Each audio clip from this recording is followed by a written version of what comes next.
8h11, queria chamar também o Gustavo Uribe para a gente conversar um pouquinho. Uribe, eu sei que você tem uma apuração interessante, o professor estava lembrando agora ainda da fragilidade política do governo, que surgiu numa circunstância muito específica, né, com um parlamento com tendências opostas ao que pensa o governo, majoritariamente opostas ao que pensa o governo. Anteontem, o presidente da Câmara, Arthur Lira, lembrou, falou, olha, o governo não tem base na Câmara ainda nem para votar projeto simples, o que dirá proposta de emenda à Constituição. Mas no Senado o governo conseguiu, com um acordo aqui, outro acordo acolá, se blindar numa disputa importante para o jogo político como um todo lá, não é, Uribe? Se blindou bastante, Colombo, ainda mais agora na distribuição das comissões, deixou de fora aqueles partidos considerados de oposição.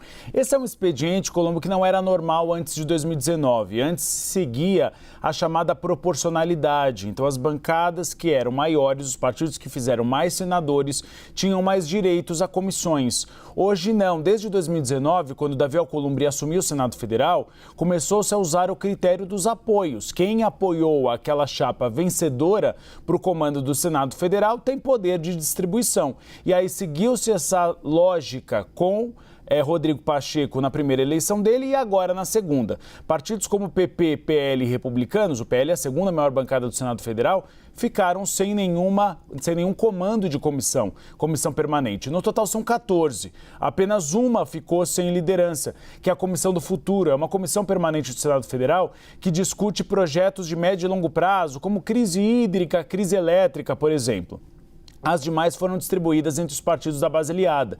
E a União Brasil, PSD, MDB e PT ficaram com as maiores comissões. A Comissão de Constituição e Justiça, que é a grande comissão mais poderosa, é a peneira de todos os projetos de lei que passam no Senado Federal, continua com Davi Alcolumbre, que já surge aí como um futuro candidato à presidência do Senado quando Rodrigo Pacheco sair no segundo biênio do atual mandato de Luiz Inácio Lula da Silva.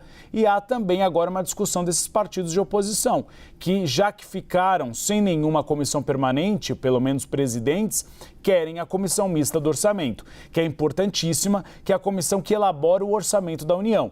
Então essa queda de braço não deve terminar agora, mas no Senado Federal o terreno é mais tranquilo. Na Câmara dos Deputados, não.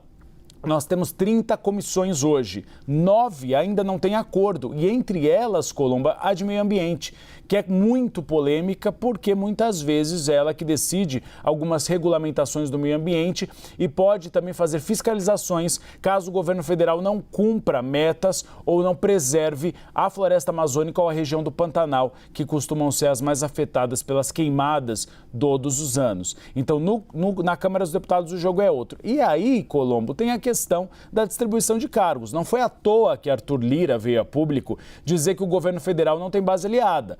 Tanto a União Brasil como o PP, eles querem, para apoiar o governo de uma maneira mais efetiva, distribuição de cargos de segundo e terceiro escalões. Esse foi o recado dado a Alexandre Padilha, o ministro das Relações Institucionais. Inclusive, esse assunto será tratado daqui a 45 minutos.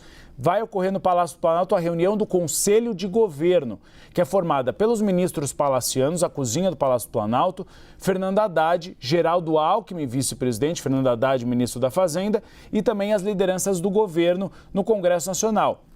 E a base aliada é um dos temas principais. Como conseguir atrair mais parlamentares do União Brasil. O União Brasil tem 59 nomes, 40 deram indicações de que podem apoiar a pauta governista, sobram 19, e esses 19 são importantíssimos para tentar fazer avançar tanto o arcabouço fiscal como a reforma tributária.